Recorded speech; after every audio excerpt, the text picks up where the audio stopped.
मराठी कलाविश्वातून एक अतिशय दुःखद बातमी समोर आली आहे.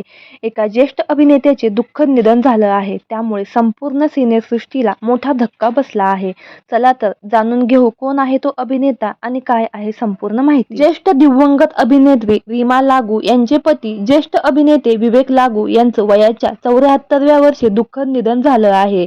त्यांच्या निधनाने संपूर्ण कलाविश्वावर मोठी शोककळा पसरली आहे.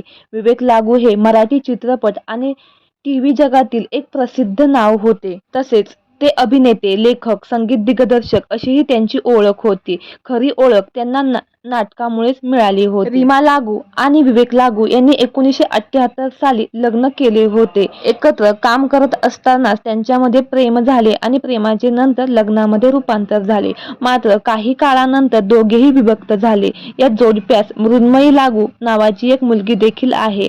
2017 साली रीमा लागू यांचं हृदयविकाराने निधन झालं. त्यांच्या जाण्याने देखील कलाविश्वातील आईची छाया कायमची हरपली होती. विवेक लागू यांच्या कामाबद्दल बोलायचं झालं तर 4 दिवस सासूचे, हे मन बावरे या गाजलेल्या मालिकांमध्ये त्यांनी आपल्या अभिनयाची छाप सोडली आहे. तर मंडळी, आपल्या चॅनेलच्या परिवारातर्फे विवेक लागू यांना भावपूर्ण श्रद्धांजली.